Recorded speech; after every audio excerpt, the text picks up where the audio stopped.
राम जय साई राम। यहाँ हम श्री साईं सचरित के अध्याय 14 का वर्णन कर रहे हैं और उनका अध्ययन कर रहे हैं। अध्याय 14 में नांदेड़ के रतनजी वाडिया, संत मौला साहेब, दक्षिणा मीमांसा, गणपतराव बोडस, श्रीमती तरखट, दक्षिणा का मर्म के विषय में बतलाया गया है।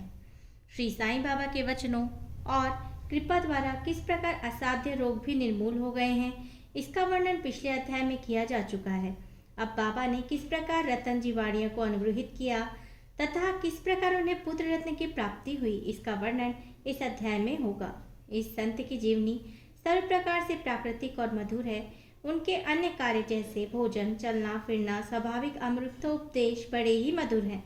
वे आनंद के अवतार हैं। इस परमानंद का उन्होंने अपने भक्तों को भी रसास्वादन कराया, इसलिए उन्हें उनकी चिरस्मृति बनी रही। भिन्न भिन्न प्रकार के कर्म और कर्तव्यों की अनेक कथाएं भक्तों को उनके द्वारा ही प्राप्त हुई है, जिससे कि वे सत्व मार्ग का अवलंबन कर सके। बाबा की सदैव यही इच्छा थी कि लोग संसार में सुखी जीवन व्यतीत करें और वे सदैव जागरूक रहकर अपने जीवन का परम लक्ष्य आत्मानुभूति या ईश्वर दर्शन अवश्य प्राप्त करें। पिछले जन्मों के शुभ कर्मों के फलस्वरूप ही यह देह प्राप्त हुई है और उसकी सार्थकता तभी है जब उसकी सहायता से हम इस प्रकार जीवन में भक्ति और मोक्ष प्राप्त कर सके। हमें अपने अंत और जीवन के लक्ष्य हेतु सदैव सावधान और तत्पर रहना चाहिए। यदि तुम नित्य श्री साईं की लीलाओं का श्रवण करोगे तो तुम्हें उनका सदैव दर्शन होता रहेगा। दिन रात उनका हृदय में स्मरण करते रहो। इस प्रकार आचरण करने से मन की चंचलता शीघ्र नष्ट हो जाएगी। यदि इसका निरंतर अभ्यास किया गया तो तुम चैतन्य घन से तुम्हें अभिन्नता प्राप्त हो जाएगी। नांदेड़ के रतन जी। अब हम इस अध्याय की मूल कथा का वर्णन करते हैं। नांदेड़ निजाम रियासत में रतनपुर रतनजी शाहपुरजी वाडिया नामक एक प्रसिद्ध व्यापारी रहते थे। उन्होंने व्यापार में यथेष्ट धनराशि संग्रह कर ली थी। उनके पास अतुलनीय संपत्ति, खेत, चरोहर तथा कई प्रकार के पशु, घोड़े, गधे, खच्चर आदि और गाड़ियां भी थीं। वे अत्यंत भाग्यशाली थे। यद्यपि बाह्य दृष्टि से वे अधिक सुखी और संतुष्ट प्रतीत होते थे, परंतु यथार्थ में वैसे न थे। विधाता की रचना कुछ ऐसी ही विचित्र है कि इस संसार में पूर्ण सुखी कोई नहीं और धनाढ्य रतन जी भी इसके अपवाद न थे। वे परोपकारी तथा दानशील थे। वे दीनों को भोजन, वस्त्र वितरण करते तथा सभी लोगों को अनेक प्रकार की सहायता किया करते थे। उन्हें लोग अत्यंत सुखी समझते थे, किंतु दीर्घ काल तक संतान न होने के कारण उनके हृदय में संताप अधिक था। जिस प्रकार प्रेम तथा भक्ति रहित कीर्तन, वाद्य रहित संगीत, यज्ञोपवीत रहित ब्राह्मण, व्यवहारिक ज्ञान रहित कलाकार एवं पश्चाताप रहित तीर्थ यात्रा और कंठमाला अर्थात मंत्र मंगलसूत्र रहित अलंकार उत्तम प्रतीत नहीं होते, उसी प्रकार संतान रहित गृहस्थ का भी घर सूना ही रहता है। रतन जी सदैव इसी चिंता में निमग्न रहते थे। वे मन ही मन कहते कि क्या ईश्वर की मुझ पर कभी दया न होगी, क्या मुझे कभी पुत्र की प्राप्ति नहीं होगी। इसके लिए वे सदैव उदास रहते थे और भोजन से भी अरुचि हो गई। पुत्र की प्राप्ति कब होगी, यही चिंता उन्हें सदैव घेरी रहती थी। उनकी दासगणु महाराज पर अत्यंत दृढ़ निष्ठा थी। उन्होंने अपने हृदय उनके सम्मुख खोल दिया। तब उन्होंने श्री साईं समर्थ की शरण जाने और उनसे संतान प्राप्ति के लिए प्रार्थना करने का परामर्श दिया। रतन जी को भी यह विचार रुचिकर प्रतीत हुआ और उन्होंने शिरडी जाने का निश्चय किया। कुछ दिनों के उपरांत वे शिरडी आए और बाबा के दर्शन कर उनके चरणों पर गिरे।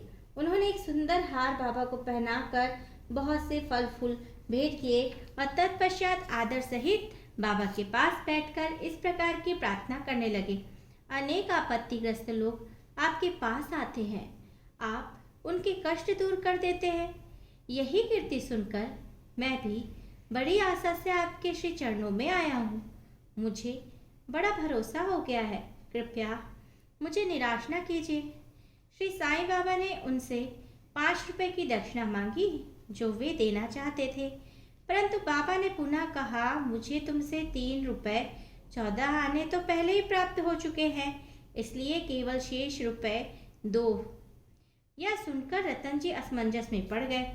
बाबा के कथन का अभिप्राय उन्हें समझ न आया। वे सोचने लगे कि यह शिरडी आने का मेरा प्रथम अवसर है और यह बड़े ही आश्चर्य की बात है कि इन्हें 3 रुपये 14 आने पहले ही प्राप्त हो चुके हैं।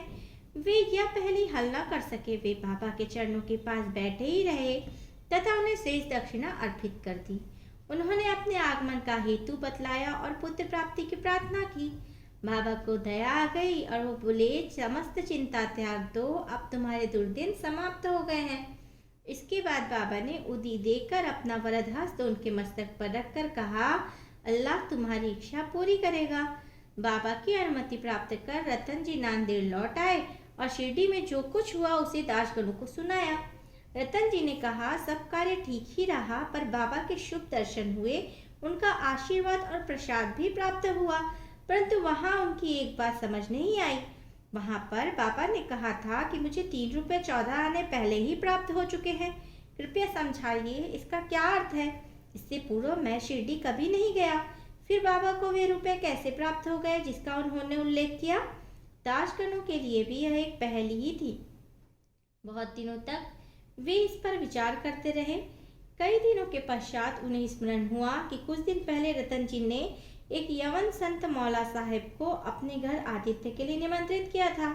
इसके निमित्त उन्होंने कुछ धन व्यय किया था। मौला साहेब नांदेड़ के एक प्रसिद्ध संत थे जो कुली का काम किया करते थे। जब रतन जी ने शिरडी जाने का निश्चय किया था, उसके कुछ दिन पूर्व ही मौला साहेब अनायासी रतन जी के घर आ गए थे और इसलिए उनके सत्कार में उन्होंने एक छोटे से जलपान की व्यवस्था भी की थी। दासगणों ने रतन जी से उनके आतिथ्य के खर्च की सूची मांगी और यह जानकर सबको आश्चर्य हुआ कि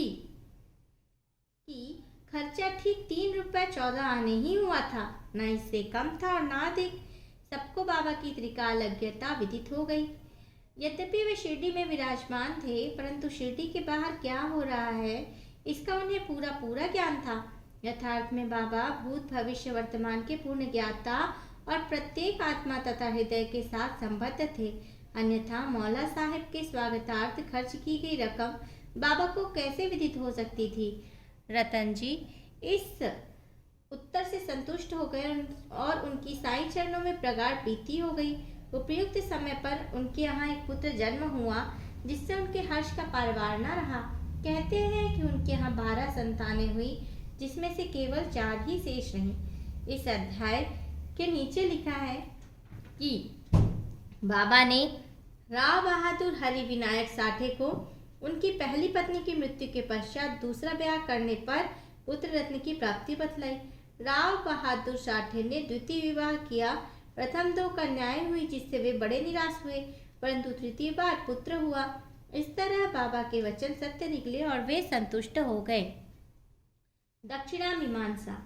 दक्षिणा के संबंध में कुछ अन्य बातों का निरूपण हम यह अध्याय समाप्त करेंगे। यह तो विदित ही है कि जो लोग बाबा के दर्शन को आते थे उनसे बाबा दक्षिणा लिया करते थे, और यहाँ किसी को भी शंका उत्पन्न हो सकती है कि जब बाबा फकीर और पूर्ण विरक्त थे तो क्या उनका इस प्रकार दक्षिणा ग्रहण करना और कांचन को महत्व देना उचित था? और अब हम इस प्रश्न पर हम विस्तृत रूप से विचार करेंगे। बहुत काल तक बाबा भक्तों से कुछ नहीं लिया करते थे। वे जली हुई सलाइयाँ एकत्रित कर अपने जेब में भर लेते थे। चाहे भक्त हो या कोई, वे किसी से कुछ भी नहीं मांगते थे। यदि किसी ने उनके सामने पैसा रख दिया तो वे उसे स्वीकार करके उनसे तंबाकू या तेल आदि खरीद लिया करते थे। वे प्रायः बीड़ी या चिलम पिया करते थे। कुछ लोगों ने सोचा कि बिना कुछ भेंट किए संतों का दर्शन उचित नहीं, इसलिए वे बाबा के सामने पैसे रखने लगे। यदि 1 पैसा होता तो वे उसे जेब में रख लेते और यदि 2 पैसे होते तो तुरंत उनमें से 1 पैसा वापस कर देते थे। जब बाबा की कीर्ति दूर दूर तक फैली, लोग के झुंड बाबा के दर्शनार्थ आने लगे, तब बाबा ने उनसे दक्षिणा लेना आरंभ किया। श्रुति कहती है कि स्वर्ण मुद्रा के अभाव में भगवत पूजन भी अपूर्ण है। अतः जब ईश्वर पूजन में मुद्रा आवश्यक है तो फिर संत पूजन में क्यों ना हो। इसलिए शास्त्रों में कहा है कि ईश्वर, राजा, संत, गुरु दर्शन अपने सामर्थ्यानुसार बिना कुछ अर्पण किए कभी नहीं करना चाहिए। उन्हें क्या भेंट दी जाए, अधिकतर मुद्रा या धन, इस संबंध में उपनिषदों में वर्णन नियमों का अवलोकन करें। बृहदारण्यक उपनिषद में बताया गया है कि दक्ष प्रजापति ने देवता, मनुष्य और राक्षसों के सामने एक अक्षर द का उच्चारण किया। देवताओं ने इसका अर्थ लगाया दम अर्थात आत्मनियंत्रण का अभ्यास करना चाहिए। मनुष्य ने समझा उन्हें दान का अभ्यास करना चाहिए और राक्षसों ने सोचा कि हमें दया का अभ्यास करना चाहिए।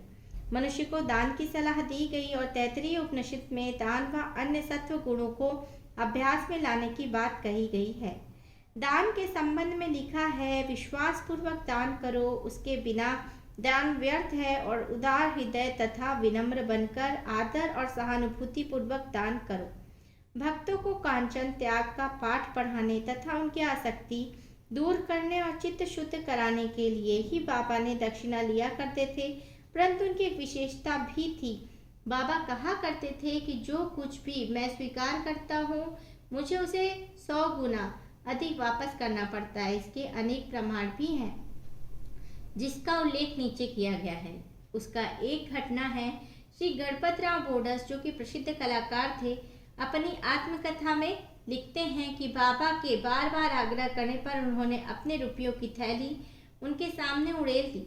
श्री बोडस लिखते हैं कि इसका परिणाम यह हुआ कि जीवन में फिर उन्हें धन का अभाव कभी न हुआ तथा प्रचुर मात्रा में लाभ ही होता रहा। इसका एक भिन्न अर्थ भी है। अनेकों बार बाबा ने किसी प्रकार की दक्षिणा स्वीकार नहीं की। इसके 2 उदाहरण हैं।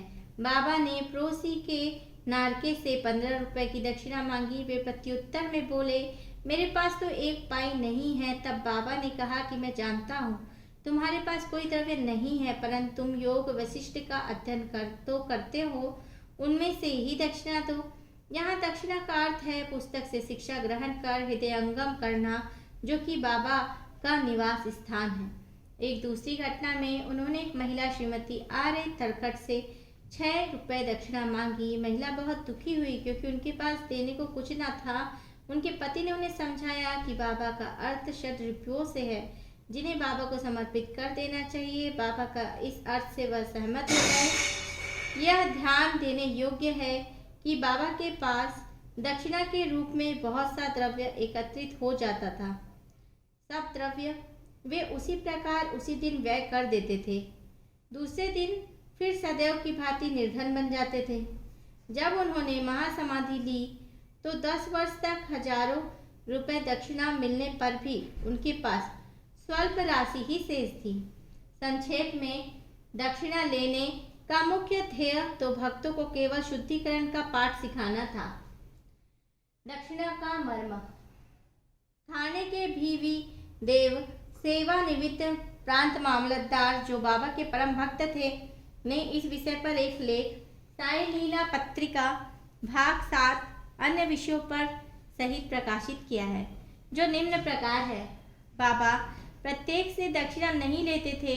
यदि बाबा के बिना मांगे किसी ने दक्षिणा भेंट की तो वे कभी तो स्वीकार कर लेते और कभी अस्वीकार कर देते थे। वे केवल भक्तों से कुछ ही मांग करते थे। उन्होंने उन लोगों से कभी कुछ न मांगा जो सोचते थे कि बाबा के मांगने पर ही दक्षिणा देंगे। यदि किसी ने उनकी इच्छा के विरुद्ध दक्षिणा दे दी तो वे वहां से उसे उठाने को कह देते थे। स्त्री और बालकों से भी वे दक्षिणा ले लेते थे। उन्होंने सभी धनाढ्य या निर्धनों से कभी धनाढ्यों या निर्धनों से कभी दक्षिणा नहीं मांगी। बाबा के मांगने पर भी जिन्होंने दक्षिणा ना दी, जिनसे वे कभी क्रोधित नहीं हुए। यदि किसी मित्र द्वारा उन्हें दक्षिणा भिजवाई गई होती और उसका उसे स्मरण ना रहता तो बाबा किसी न किसी प्रकार से स्मरण कराकर वह दक्षिणा ले लेते थे। कुछ अवसरों पर वे दक्षिणा की राशि में से कुछ अंश लौटा भी देते और देने वालों को संभाल कर रखने और पूजन में रखने के लिए कह देते थे। इससे दाता या भक्त को बहुत लाभ होता। यदि किसी ने अपनी इच्छा से राशि से अधिक भेंट की तो वह अधिक राशि लौटा देते थे। किसी से तो वे उसकी इच्छित राशि से भी अधिक मांग कर बैठते थे, और यदि उसके पास नहीं होती तो दूसरे से उधार लेने या दूसरों से मांगने को भी कहते थे। किसी किसी से तो दिन में 3-4 बार दक्षिणा की मांग किया करते थे। दक्षिणा में एकत्रित राशि में से बाबा अपने लिए बहुत थोड़ा खर्च किया करते थे, जैसे चीलम पीने की तंबाकू, धुनी के लिए लकड़ियां मोल लेने के लिए आदि। शेष अन्य व्यक्तियों को विभिन्न राशियों में भिक्षा स्वरूप दे देते थे। शिरडी संस्थान की समग्र सामग्रियां राधा कृष्ण माई की प्रेरणा से ही धनी भक्तों ने एकत्र की थी। अधिक मूल्य वाले पदार्थ वालों से बाबा अति क्रोधित हो जाते और अपशब्द कहने लगते थे। उन्होंने श्री नाना साहेब चंदोरकर से कहा कि मेरी संपत्ति केवल एक कॉपिन और टमरेल है। लोग बिना कारण ही मूल्यवान पदार्थ लाकर मुझे दुखित करते हैं। कामनी और कांचन मार्ग में दो मुख्य बाधाएं हैं। बाबा ने इसके लिए 2 पाठशालाएं खोली थी, यथा दक्षिणा ग्रहण करना और राधा कृष्ण माई ने यहाँ भेजना, इस प्रकार की परीक्षा करने के लिए कि क्या उनके भक्तों ने आसक्तियों से छुटकारा पा लिया है या नहीं। इसलिए जब कोई आता तो वे उससे दक्षिणा मांगते और उनसे साला में अर्थात राधा कृष्ण माई के घर जाने को कहते। यदि वे इस परीक्षा में उत्तीर्ण हो गए, अर्थात यह सिद्ध हुआ कि वे कामनी और कांचन की आसक्ति से विरक्त है, तो बाबा की कृपा और आशीर्वाद उनकी आध्यात्मिक उन्नति निश्चय ही हो जाती थी। श्री देव ने गीता और उपनिषद से घटनाएं उद्धृत की और कहते हैं कि किसी तीर्थ स्थान में किसी पूज्य संत को दिया गया दान दाता को बहुत कल्याणकारी प्रवृत्त होता है। शिरडी और शिरडी के प्रमुख देवता श्री साईं बाबा से पवित्र और ही क्या है।